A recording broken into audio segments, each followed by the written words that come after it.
Everybody, this is Mark Smith, the host of Digital Roughnecks, and I am here with special guest Darwin Graff, who is a business development pipeline integrity at West Country Energy Services. Welcome, Darwin.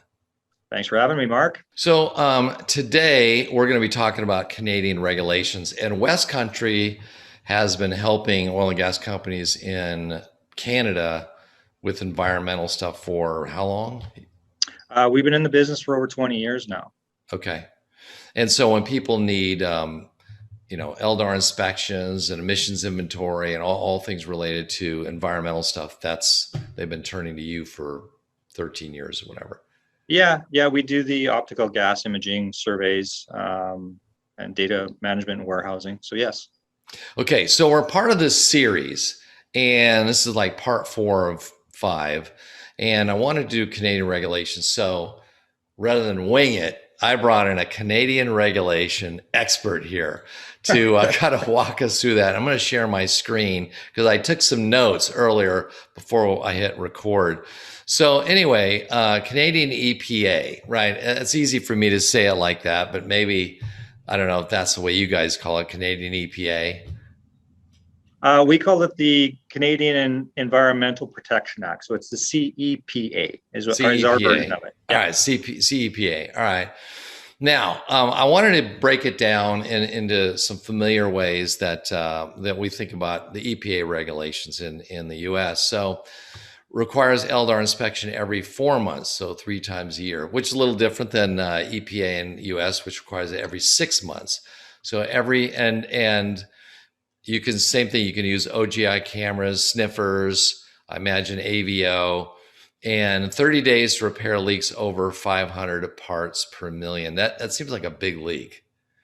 It is a big leak. Again, a lot of these programs are in their infancy right now. So I imagine that, over time that number is going to get honed down to a much smaller number. But to date, that the 500 is the metric. Okay. Now, they have published some greenhouse gas reduction goals. They want to be net zero by 2050, lofty goal. Probably nobody who's creating the regulation will be around living by then. So yeah. But reduce it by 90% for 2005 level. So this is going to have a lot of different levels, but you got to do emissions inventory. And there is this carbon credit trading system, but you told me it's not implemented yet at the federal level. Regulations coming down in 2021, which will lay out the guidelines better for understanding what the carbon credit system is going to look like. But we do have provinces that are kind of taking the lead in that right now. Okay, so let's talk about that, the provincial side, Alberta, because it seems to me that Alberta is like the U.S., like Colorado in the U.S. It's stricter, more regulations than the federal level. The LDAR frequency is the same, however, so every 4 months. Yeah. Emission Management and Climate Resilience Act, something I learned about today. Anything you want to say about these certain directives that are in there? Yeah, I mean, these are the act is the regulatory standard, and so embedded within that act are the directives. So these give you the guidance and the guidelines of what you're actually trying to achieve.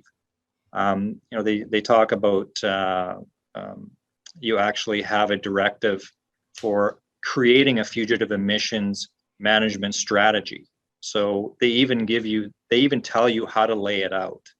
And okay. So, and even further to that, then they have like Directive 60, which is the upstream flaring, incineration, and basically your overall equipment management, fugitive emission management process. And so they're all formulas for calculating emissions. Now, the people that are required to do this, is it 10K or more of CO2? What is that exactly? Right now, it's based on 10,000 emitters of 10,000 tons per year or greater. And now how does someone know? Like, what if they don't know? Like, I don't know how much I emit, so I don't know if I'm required to do this or not. Well, most of them will have kind of an idea, but what they've implemented in Alberta here is a baseline reduction strategy. So they put up some dollars. The provincial government has put up some dollars to be able to do your baseline emissions management. What you would have to start point. That's your starting point. All right. Right. So based on that, most of the mom and pop organizations in the upstream market are going to be over the 10,000 tons per year. Okay. All right. So this pretty much includes everybody. Now they kind of pushed and said 45% reduction from 2014 levels by 2025. So this seems like it's a way more narrow. I mean, you gotta get moving on this to hit the goals of 45. It's aggressive. Yeah. And it looks like they pushed, gone beyond the federal government and now have implemented a carbon trading system, which you mentioned some third parties are offering to finance CapEx equipment projects with carbon offsets. That means that there must be enough detail in there to actually, create registered offsets and earn them to offset CapEx projects. Yeah, I think with the federal government kicking off this, with the carbon offset thing, I think the provinces have actually taken it to another level, realizing that there's some big dollars in this potentially to be made. Not only, from the fugitive emission and the environment standards improving, but also that there being some dollars available to some organizations. Part of the problem with this was, I would say, getting these carbon offsets globally recognized. The federal government has said, if you're willing to step up to the plate and start being aggressive with this, that we will make sure that these carbon offsets are globally recognized. Interesting. Okay. And talking about that, because that's relatively new, again, more emissions inventory required, reporting of all this stuff. But are you eligible for carbon offsets? So let's talk about some of these requirements here. Scope of project, is it real? So give me an example of a project that might be within a scope. A scope of project would be, say, a reduction in your pneumatic control systems. If you were going to change all your controllers out to be the ones of less emissions values, that would be a change of scope, right? And so then quantifiable meaning, okay, my baseline was X, I put in new controllers, it's going to be Y, and now I can prove it somehow. Correct. Okay. Yeah, that's exact. Yeah. And the project's unique, not business as usual. So that means they're not, you don't earn offsets for doing something it's just not business as usual, so to speak. Right. Okay. So they're trying to incentivize you to, put in new clean tech stuff to, to hit these greenhouse gas reduction goals. And of course, all verifiable, meaning with data of some sort to prove that you actually hit these numbers.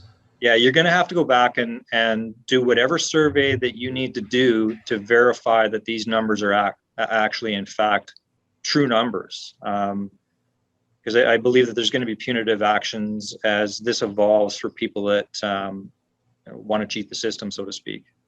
Right. And people want to know that they're buying a carbon credit based on something that wasn't just made up out of thin air. Yeah, absolutely. Right. Okay. So there was a bunch of research you had to do for this episode, which I super appreciate, Darwin, since we only had 10 minutes and you probably spent hours on this. We're in the show notes, we're going to put links to the various documents that you found. And so people who want to do more research on Canadian regulations and the new carbon credit trading system can find it there. So Darwin, I thank you so much for doing this and, digging in here. I know. So anyway, thanks a bunch, Darwin. And also thank you, West Country, for giving Darwin permission to go pursue this. Yeah, it was a pleasure, Mark. Thanks for having me on.